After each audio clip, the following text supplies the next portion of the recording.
All right, this video will be all about the two chord. So, or in other words, the supertonic. Super just means above, so it's the chord that is above the tonic. Okay. All right, the first thing that we're going to talk about is the two chords function. So a two chord is a predominant chord. Okay, that means that it goes before or it precedes a dominant. Okay, which means that it is used in a progression. Okay, so this is a progressionally used chord. Okay, you're not going to use it, for instance, in like a tonic prolongation, which will make sense if you look at like the solfege. Okay, so if you have a two chord in the major key, then you have re, fa, and la. Now, if you think about a tonic chords are do, mi, and so. If you want to use a chord like prolongationally, then you need to have a note that is shared, so a common tone. And 1 and 2 do not share any notes if they're just triads. So this two chord we're going to see pretty much exclusively go in front of a 5. Okay. Now two chords in major versus minor are different. Okay, the two chord in major is a minor triad. Okay, so re, fa, and la spells a minor chord. Okay, if you have it in the minor key, pretend that 0 is a diminished symbol, a degree sign. I just don't have one on my no keypad thing. Okay, so in minor, it's re, fa, and lay. So that lay is what makes that chord diminished instead. Okay, so no matter though if it's in major or minor, that two chord is still going to act as a predominant chord. Okay, so it goes in front of a 5. Okay, so pretty common chord progressions that you could see. So if you were, for instance, in the major key, you could see a tonic, go to a 2, and then go to a 5. Okay. If you were in the minor key, and again, pretend that that 0 is a degree sign, so a diminished symbol, and then a 5. Okay. All right. So you can see in those, they are both functioning as a predominant chord. Okay. Now, two chord can also serve as a bridge between the 4 and the 5. So a 4 chord can also be a predominant used chord. Okay, so more progressions that are pretty common would be 1, 4, and then 2, and then 5. Okay, if you were in minor, then it would be minor 4, diminished 2, and then a 5. Okay, now we usually in like tonal music, so meaning Baroque through Romantic music, you usually don't see the chord progression switch to 1, 2, and then to 4 to 5. And the reason is that the 2 chord has more pull to the 5. It has to do with several things. A 2 chord, if you compare it to a 5, so for instance, if you're in C major, a 2 chord is on D, and the 5 chord is on G. So they actually have like a fifth relationship. Okay, so when you learn about like a circle of fifths progression, it might make more sense even like why 2 and 5 are so connected. Also, if you think about the solfege, if you have a 5 chord, 5 solfege is sol, ti, and re. So if you notice, both 5 and 2 have a re in it, right? Versus a 4 chord doesn't share any of the same notes as a 5 chord. So that's why a 2 chord is very often like the bridge between a 4 and a 5, because it's more closely related to a 5 chord than the 4 chord is. So it actually has a little bit more pull to get us to the 5. Okay. All right. Now, the next thing that we need to talk about, besides its function, which is predominant, and its quality, which if you're in major keys, it's a minor triad. If you're in the minor key, then it's a diminished triad, is what bass position it usually appears in. So a 2 chord is most often in first inversion. Okay, so you would see it like 2, 6, or 2, and pretend that's a diminished sign, so 2 diminished 6. Okay, so that would mean that fa would be in the bass. Okay, which would make it look essentially even more like a predominant, right? Because we've already seen that kind of bass line with 4 going to a 5. And it's especially true that it will be in first inversion if it is in the minor key. Okay? Because in the minor key, the 2 chord is diminished. So because it is diminished, the 2 chord is always going to be in first inversion, okay? And that's because we have a tritone between the root and the fifth in that chord. If we leave it in root, and normally you would double the root then, right? Then you would, in effect, have like 2 tritones that would both need resolution, okay? So usually diminished chords are not, yeah, diminished chords and also just dissonant chords. They're oftentimes inverted, okay? So the 2 chord especially is going to be in first inversion, and in the minor key, oftentimes the third is going to be what's doubled instead of the root, and that's so that we take a little bit of weight off of that tritone is basically why. Okay, so we're going to use all of this information now to part write with the 2 chord. Okay, I'm just going to switch my share around. Okay, so in the first one, oh, I need to share my sound too, because I have no piano in this room. Okay, so in the first one, I've written out an example of the 2 chord being basically like the bridge between 4 and 5. Okay, so I'll just have the computer play this example, and then we'll kind of look at like the voice leading for this.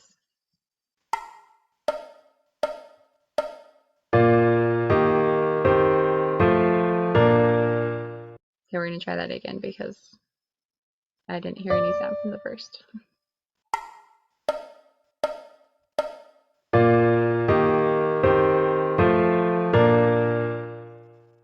Okay, and you can probably hear the 4 and 2 chords sound very close to being the same kind of thing, right? But different chord qualities.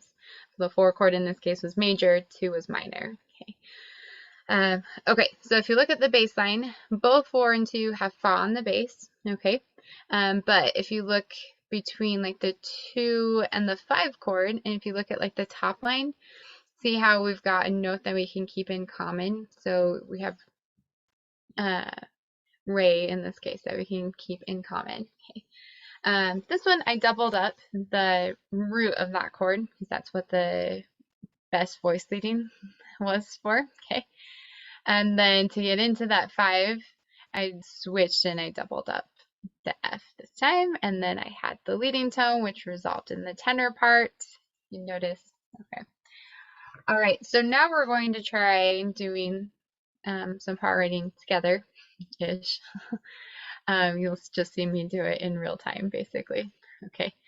All right, so this one that's labeled letter B. We're in the key of A flat. Okay, we have 4 flats. I can tell it's an A flat major, not F minor, because these Roman numeral ones are all uppercased. And the 2 chord is minor, right? It doesn't have a little degree sign meaning diminished. So that would tell me that we're doing this in major, not in F minor. Okay. All right. Let's first decide how we want to space out that first chord. I don't want to do the same spacing as the other one, so I'm going to put C right here. Let's see, A flat, C, E flat, and another A flat. Let's do my doubling right here, so A flat, and then I'm just missing the E flat. Oops, that's not what I wanted. Okay, so I've got my complete chord now, A flat, C, and E flat. Okay, if you look at the next chord, so 1/6 chord, it's the same chord, right, but different inversion, which means that we should do a voice exchange. Okay, so that means that whichever voice had the C previously should be the voice that the bass like swaps with. Okay, so the bass did A flat C, so the voice that has C is going to take the A flat, so it's going to swap with what the bass had. So the voice that's going to do the exchange is the tenor. It's the one that has the C.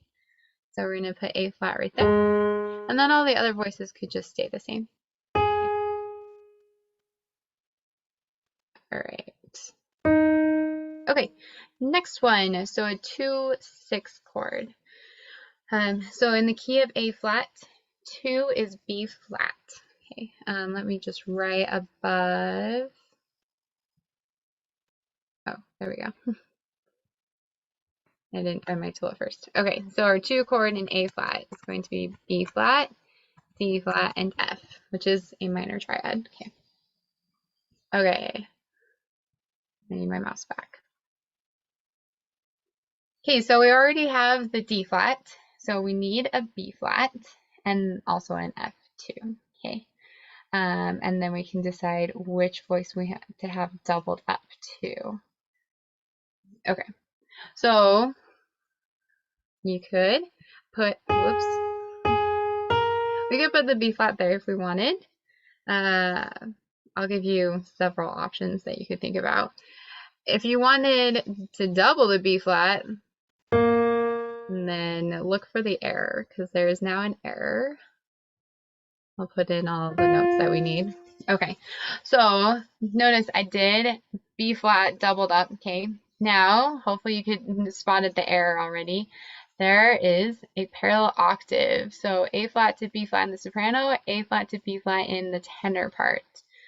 I could keep that soprano note there, it's okay. But I probably should switch one of the voices. Okay, I could swap a whole bunch of different voices if I wanted to.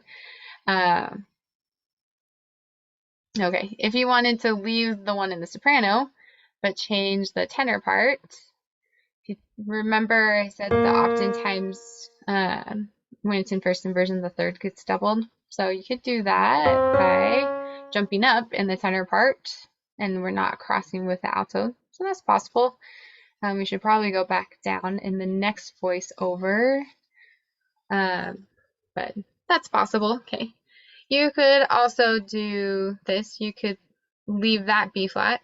You could take this one down to the F, and then you could take the other, oh, whoops, sorry.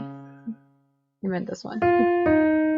You could take that one down to a D flat instead. Okay. I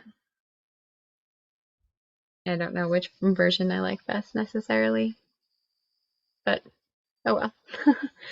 I think I like the other version better maybe, but we'll go with this version for right now. Okay, so in the next chord over, the next chord 5 is E flat, G, B flat. So I already have a B flat in the tenor, so I should probably just keep that. Okay. I need a G, and the soprano is the one that's closest to it. So we'll do the G there. Okay, now if you look at the alto part, okay, we've got a problem now. So we have parallel octaves, G flat to E flat, D flat to E flat. Okay.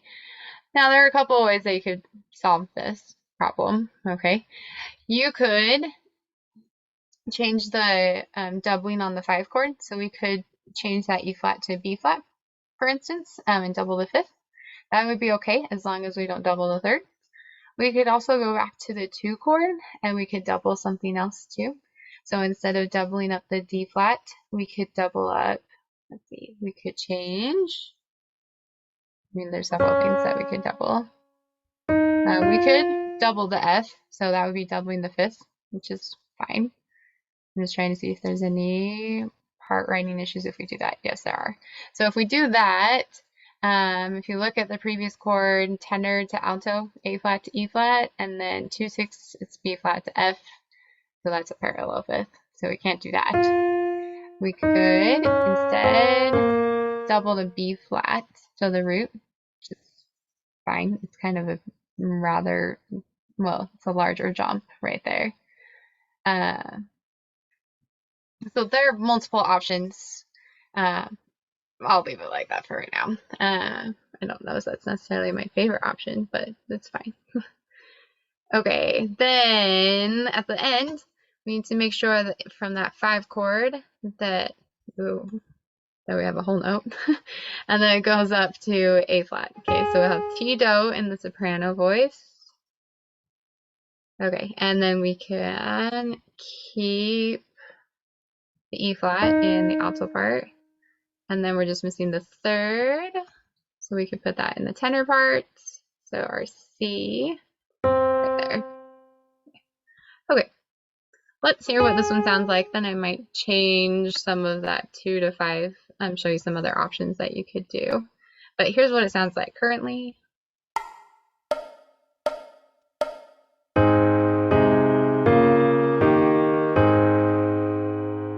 so it sounds fine. Okay, so the other options, okay. So if you wanted to instead, you could keep that doubling on the D flat, and then we could double up B flat if you wanted to instead, which probably means we would go to C right there. And my tenor, I'd probably triple up the root like that. Okay, you can hear what this one sounds like.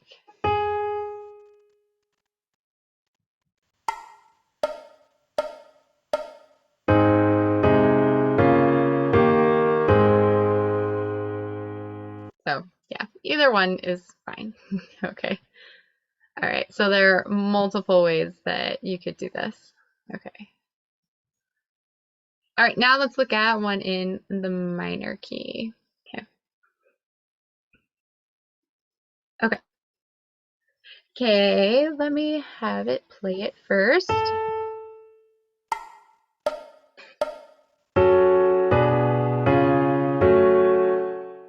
Okay, now just looking through it, I'm gonna grab my spotlight tool.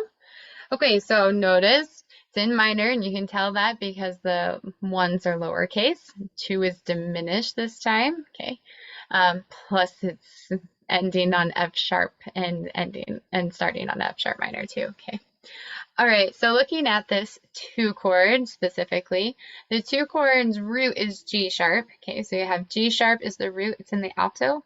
B was the third, and it was doubled up in the bass and soprano. And then D was the fifth, and it's in the tenor part. Okay. Okay, and then getting into the 5 chord, you have to remember they have a leading tone, which I did a free resolution right here, right? So you can see the upper voice is taking do instead. Okay. Okay, let's see. Notice like this tritone, so the D to the G sharp, like kind of goes, it collapses in on itself. Okay. Let's see.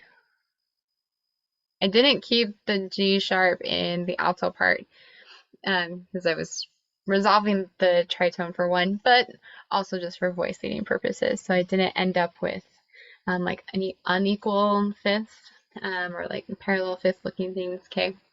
All right. So let's try this over here. So we're going to part write it, but in the minor key this time. Okay, this time we also have figured bass, so let's first figure out what Roman numerals go where. Okay.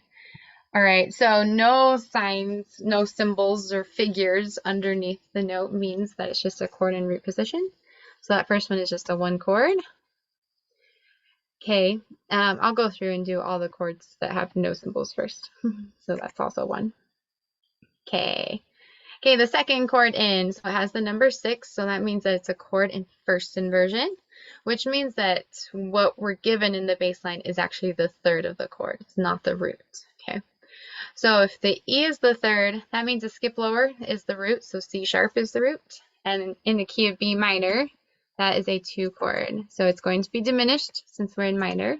So we need that little degree symbol.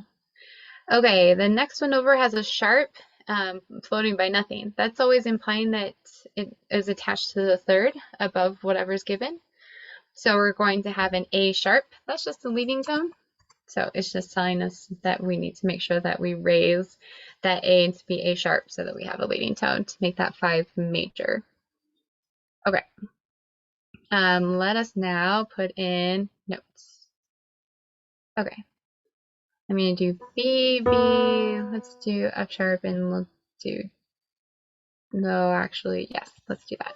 Okay, so we'll do D up there, and I'm going to put the F sharp in the alto part. All right, next chord over. Okay, so our 2 diminished 6. Okay, so if you need a visual of what we've got in this key of B minor, so in B minor, well, 2 diminished, okay, would be built on our second scale degree, which is C sharp. Okay, so we'd have C sharp, E, and G, which is indeed diminished. Okay. All right. Okay, so I need a C sharp somewhere, and an E and a G. Okay. it looks like the soprano and tenor are closest to the C sharps. And if I wanted an E to double, which way? I'm going to do this way. So C sharp here, and then I'm going to take the tenor part down to the G right there. And then I'm going to double up the E in the alto part.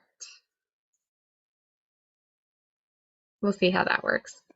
Okay. Okay. Next one over. So that 5 chord, we need an A sharp.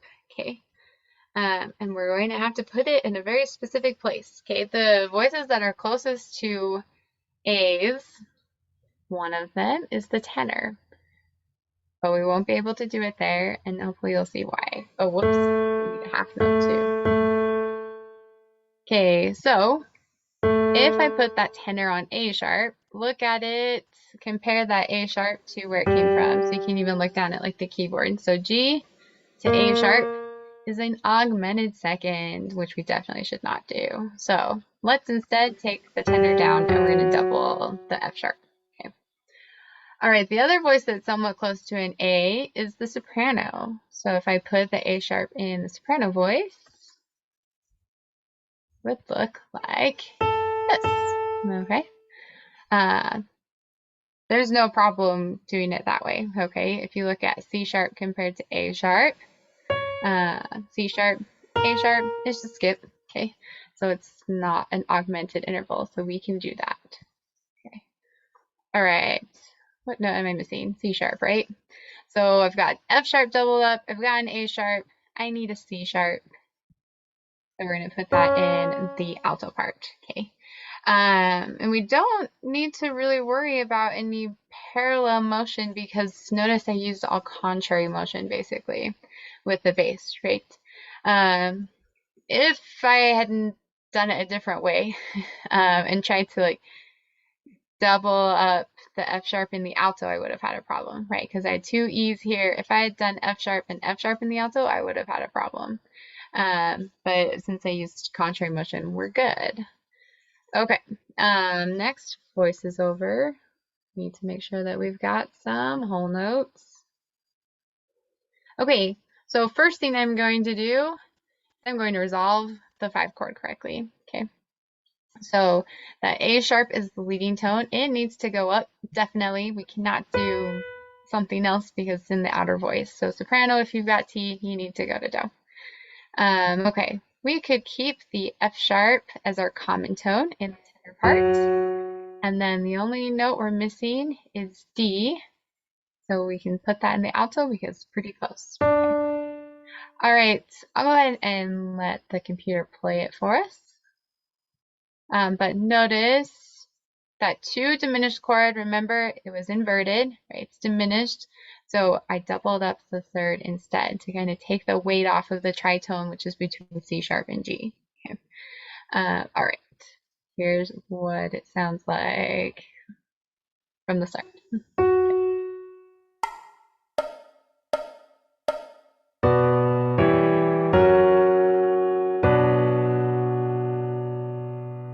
Okay, oops. All right, so that's the whole theme. So 2 chords, predominant, they're used in progressions, right? Not prolongation.